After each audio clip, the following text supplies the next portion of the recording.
Hello guys, अभी हम part 6 computer learning में हैं, जिसमें हम माइक्रोसॉफ्ट ऑफिस पावर पॉइंट कैसे हम यूज़ कर सकते हैं वो सीखेंगे।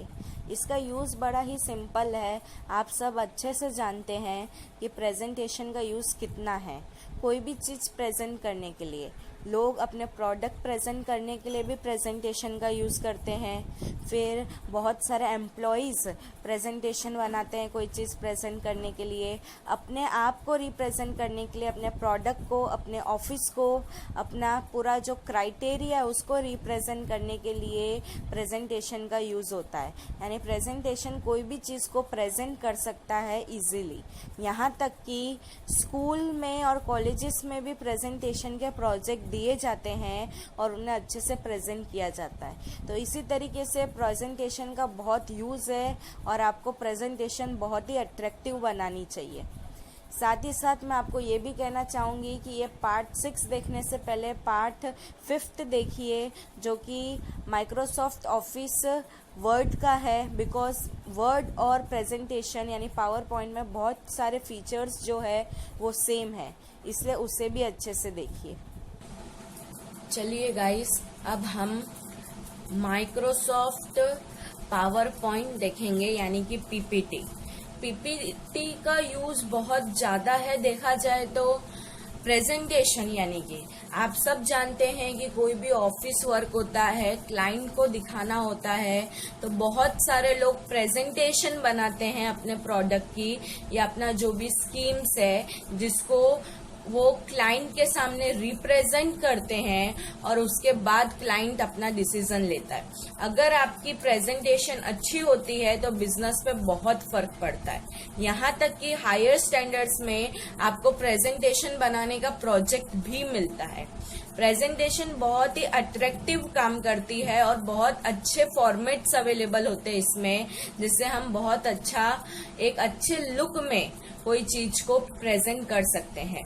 तो आइए सबसे पहले हम ये देखेंगे कि हम उसे स्टार्ट कैसे करेंगे। तो स्टार्ट करने के लिए जो प्रोसेस है वो आप ध्यान दीजिए। यहाँ देखिए,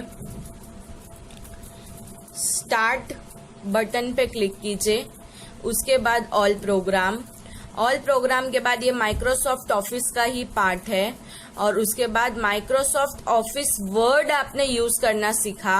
अब आप यूज करना सीखेंगे माइक्रोसॉफ्ट ऑफिस पावर पॉइंट, यानी कि प्रेजेंटेशन। आप 2007, 2010 जो वर्जन यूज करना चाहे आप कर सकते हैं। मैं फिर से बोलूंगी, एक ये तरीका है ऑल प्रोग्राम, फिर ऑल प्रोग्राम के बाद माइक्रोसॉफ्ट ऑफिस, और उसके बाद माइक्रोसॉफ्ट ऑफिस पावर पॉइंट। इसके अलावा अगर आप बहुत ज़्यादा यूज़ कर रहे हैं तो आपको यहाँ स्क्रीन पे दिख जाएगा, और सेकेंडली आप सर्च भी मार सकते हैं। तो ये अब हमारा प्रेजेंटेशन पेज जो है, यानी प्रेजेंटेशन विंडो, वो ओपन हो गया है। इसमें भी सेम है, जो सबसे ऊपर वाली लाइन होती है जिसमें टाइटल लिखा होता है, हम उसे टाइटल बार कहते हैं। सेकंड होती है मेन्यू बार, जिसमें बहुत सारे मेन्यूज होते हैं। थर्ड होती है रिबन।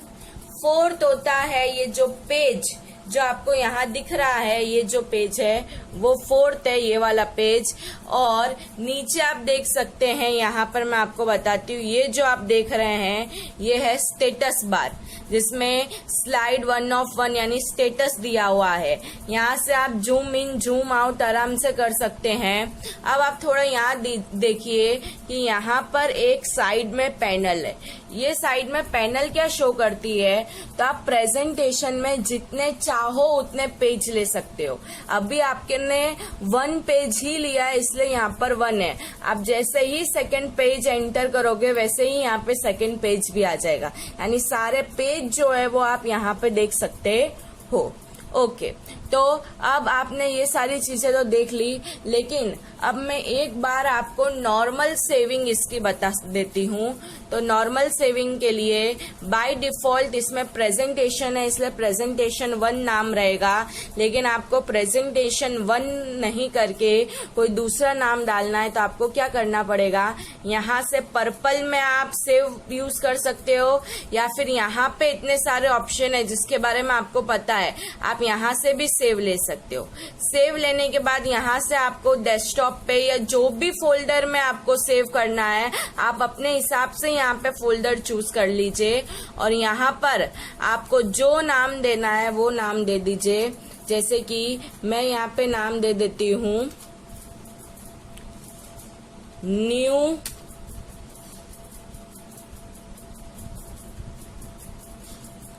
नाम दे रही हूँ मैं यहाँ पर।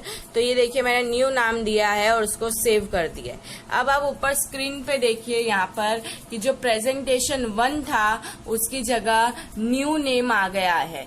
तो आप अपने हिसाब से इस तरीके से सेव का बटन यूज करके कर सकते हैं। ये मैंने आपको नॉर्मल सेविंग सिखाई जो हम सेव से करेंगे, और मैं वीडियो के एंड में आपको सेव एस के बारे में भी बताऊंगी, क्योंकि सेव और सेव एस का डिफरेंस आपको मालूम होना बहुत जरूरी है। अब हम इसके एक एक फीचर्स को अच्छे से देखेंगे, यानी एक एक मेन्यू को अच्छे से देखेंगे।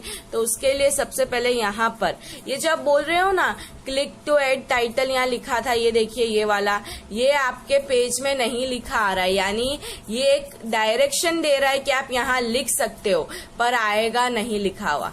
जैसे कि आपने एक क्लिक किया और ये चला गया। अब यहाँ पे मैं कैपिटल में DG फ्यूचर लिख रही हूँ, ठीक है। अब मुझे इसको अच्छी स्टाइल में और ये सब में देना है, तो उसके लिए अब हमारे पास मेन्यू ऑप्शन है।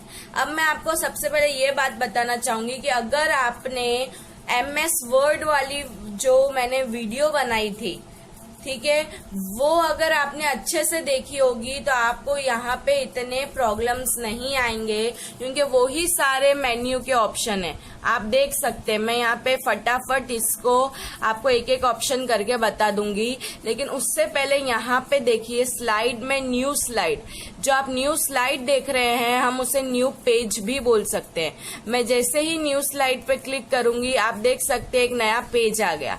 ये देखिए एक नया पेज आ गया। अब एक और खुशी की बात ये है कि हम जो हमारे ये जो पेज है वो भी हमारे हिसाब से कर सकते हैं। फॉर एग्जाम्पल ये जो सेकंड पेज आया आप देख सकते हैं कि यहाँ पे ऊपर एक बॉक्स में आप टाइटल लिख सकते हो, यहाँ आप कंटेंट लिख सकते हो। मुझे ऐसा नहीं चाहिए, मुझे थोड़ा अलग चाहिए, तो ये जो न्यू स्लाइड के बाजू में एरो है उससे क्लिक करूंगी। ये देखिए हमारे पास कुछ पेज के पैटर्न है।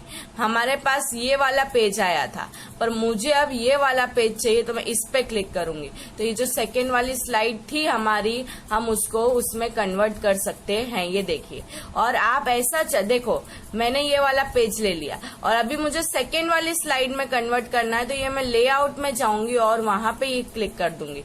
तो सेकेंड वाली स्लाइड ऐसी हो गई, थर्ड वाली भी ऐसी हो गई और फोर्थ वाली ऐसी हो गई। यानी न्यू स्लाइड में जाकर आप न्यू पेज को एंटर कर सकते हो अपने हिसाब से।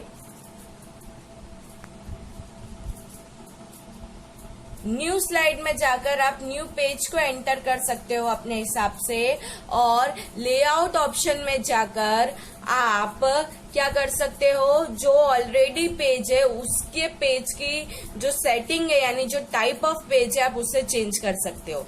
आप इधर ध्यान दीजिए कि अगर मुझे ये फोर्थ वाला पेज का कोई यूज नहीं है और मुझे डिलीट मारना है, तो यहाँ ऊपर डिलीट ऑप्शन है। मैंने यहाँ फोर्थ वाला पेज सिलेक्ट किया और यहाँ से मैं डिलीट ऑप्शन यूज करूंगी, तो ये फोर्थ वाला जो पेज था वो डिलीट हो गया। यानी आपको ये स्लाइड वाला समझ में आ गया होगा। New slide for new page, layout कोई स्लाइड पहले से है और उसके पेज को चेंज करना हो, रीसेट में सब कुछ पहले जैसा हो जाता है, और डिलीट में कोई चीज डिलीट करनी हो, कट कॉपी पेस्ट ये सब आप अच्छे से आप जान चुके हो। यहाँ पे अब आप ये चीज ध्यान दीजिए कि ये मैंने जो DG फ्यूचर लिखा था मैं उसको सिलेक्ट करती हूँ, और जैसे ही आप उसको सिलेक्ट करोगे, यहाँ ध्यान दीजिए, जैसे ही आप उसे सिलेक्ट करोगे, ऊपर हैंडराइटिंग का, साइज का, बड़े छोटे का, बोल्ड, इटैलिक, अंडरलाइन, स्ट्राइक, ये सारे ऑप्शन ओपन हो जाएंगे। ये सारे ऑप्शन आपने वर्ड में बहुत अच्छे से देख लिए थे, आप ये सारे ऑप्शन को अच्छे से जानते हो, यहाँ तक कि ये सारे ऑप्शन को भी आप अच्छे से जानते हो। ठीक है, हम एक बार यहाँ ध्यान दे दीजिए आप कि मैं राइटिंग चेंज करना चाहूँ तो यहाँ मैं राइटिंग चेंज कर सकती हूँ, मैं साइज चेंज कर सकती हूँ यहाँ से भी, और यहाँ से भी मैं बड़ा छोटा कर सकती हूँ, मैं बोल्ड, इटैलिक, अंडरलाइन कर सकती हूँ। जो चीज हुई होती है उसमें येलो सिलेक्शन आ जाता है। मैं स्ट्राइक कर सकती हूँ, सिंपल, सुपरस्क्रिप्ट, सबस्क्रिप्ट कर सकती हूँ, यहाँ तक कि यहाँ पे मैं इसका कलर भी चेंज कर सकती हूँ। तो ये सारी जो चीजें हैं वो आपने वर्ड में देखी थी। अब आप ऐसा बोल सकते हैं कि भाई ये लाइट क्यों हो गया, डार्क था पहले। तो जब आपने कोई भी चीज लिखी है, जब आपने कोई भी चीज लिखी है और आप उसको सिलेक्ट करोगे तभी ये पोर्शन जो है वो डार्क होगा। ये देखिए,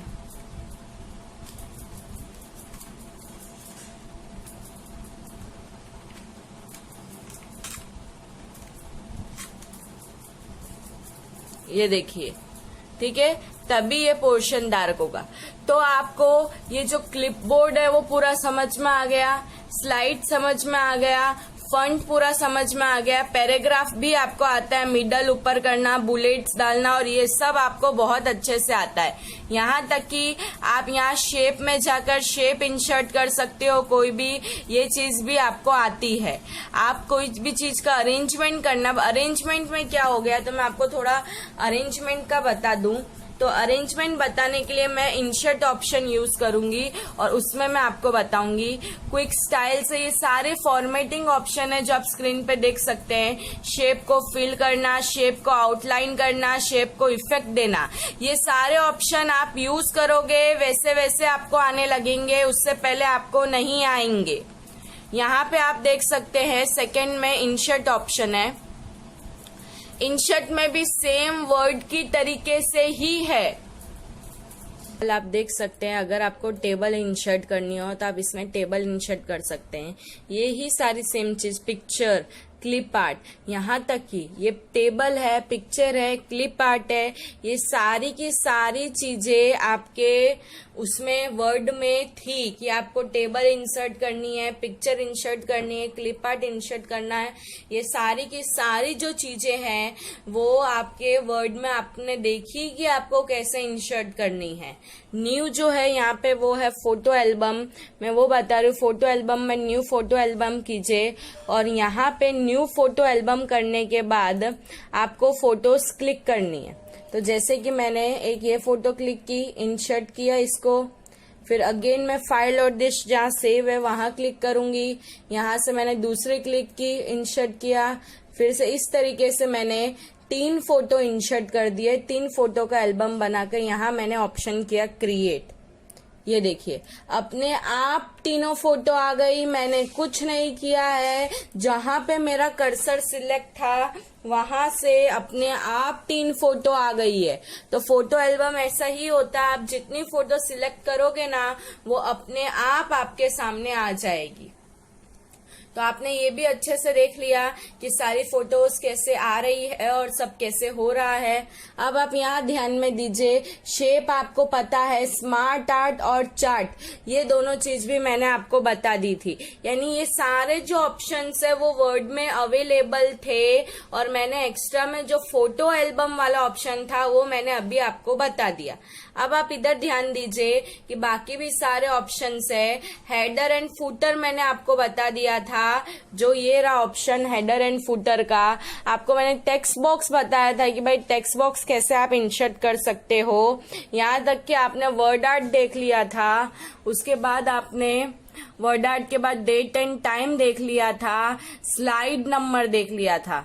यानी क्या, स्लाइड नंबर यानी कि पेज नंबर होता है। ये सारे ऑप्शन जो है वो आपने सारे के सारे वर्ड में देख चुके थे। ये वो ही सारे ऑप्शन यहाँ पे भी अवेलेबल।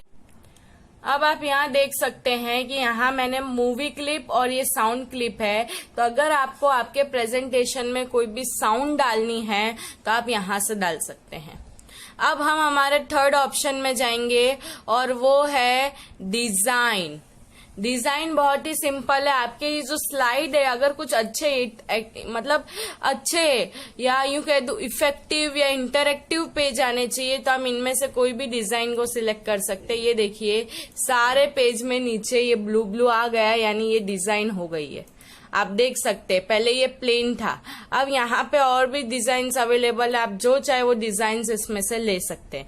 यदि आपको ये डिजाइन्स नहीं चाहिए तो डिजाइन ही मेन्यू में यहाँ पे बैकग्राउंड स्टाइल है, वहां से आप दूसरा बैकग्राउंड ले सकते हैं।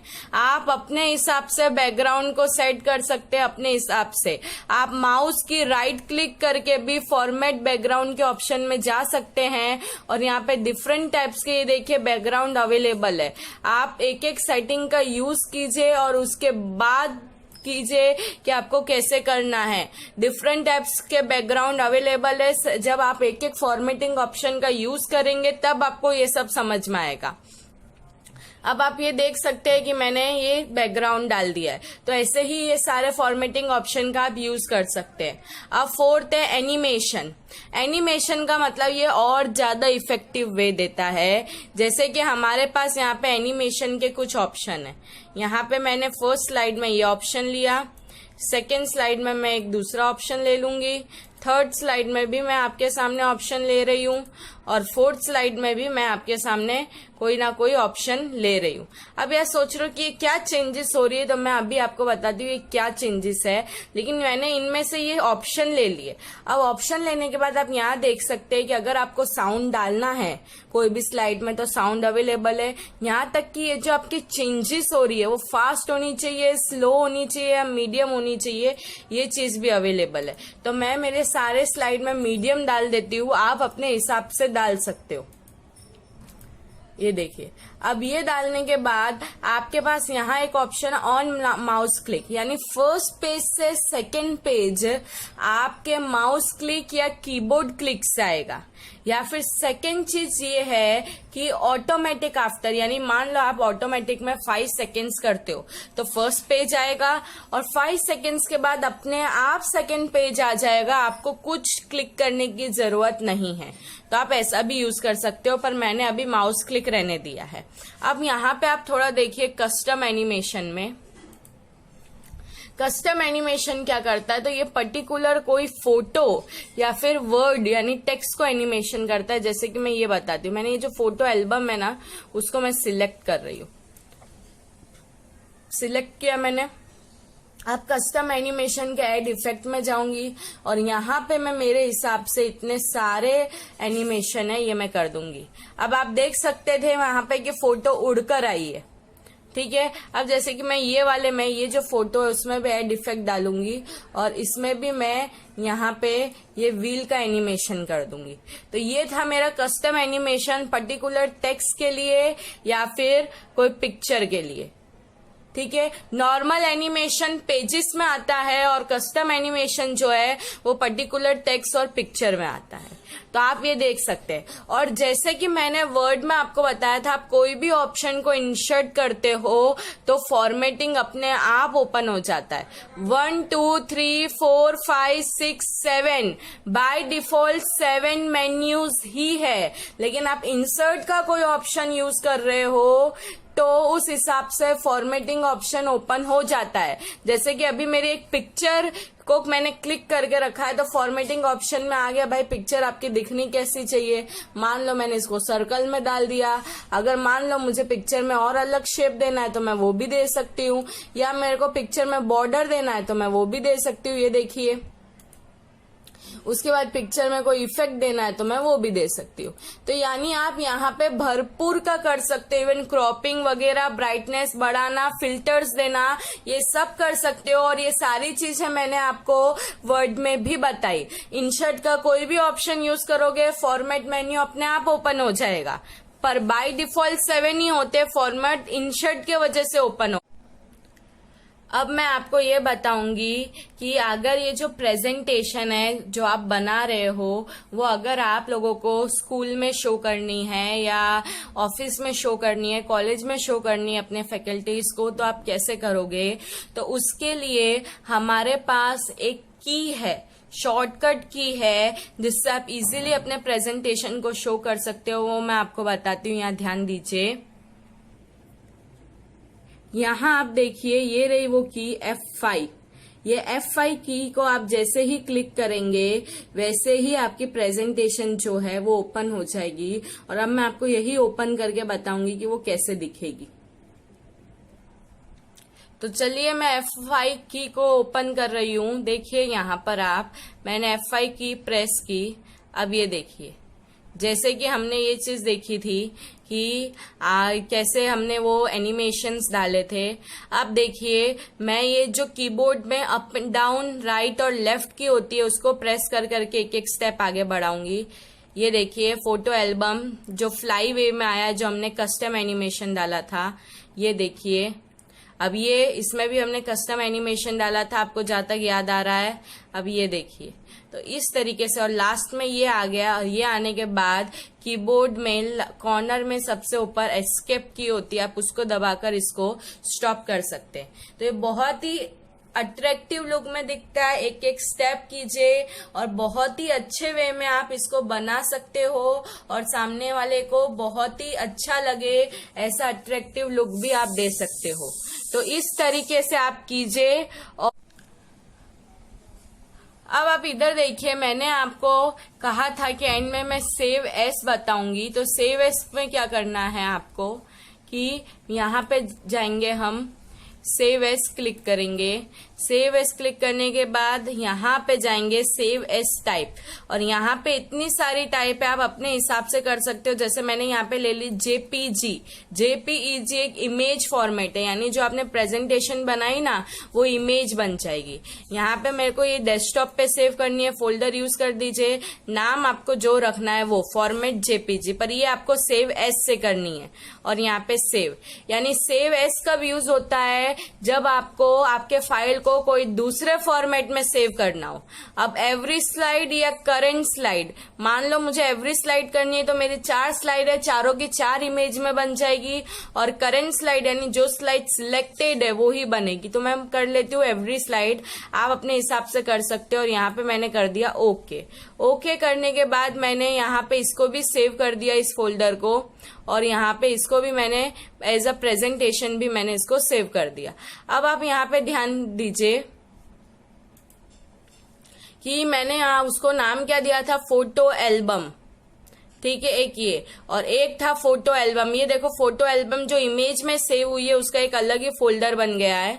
अब मैं इमेज, ये देखिए ये सारी इमेज है, इसको देखिए नॉर्मल मैं क्लिक करूंगी और ये इमेज की, अगर ये पीपीटी होती तो इस तरह ओपन नहीं होती, इस तरह इमेज ओपन होते हैं। ये देखिए ये इमेज बन गई, ये देखिए ये इमेज बन गई है। यानी सेव एज कब यूज आता है, दूसरे टाइप के लिए। तो इसी तरीके से आप हर चीज की प्रैक्टिस कीजिए और हर फीचर्स को अच्छे से देखिए। ट्राई करने के बाद डाउट हो वो हमसे पूछिए, पर जब तक आप प्रैक्टिस नहीं करेंगे आपको डाउट्स नहीं आएंगे। इसलिए प्लीज ट्राई कीजिए एक एक फीचर्स को, एक एक मेन्यू को, एक एक सब मेन्यू को, और उसके बाद इसको एनिमेशन इफेक्ट दीजिए और इसको स्लाइड शो करके देखिए। ये बहुत ही अच्छा लुक देगी, बहुत ही अच्छी बनती है। तो प्लीज प्रैक्टिस कीजिए। Thank you.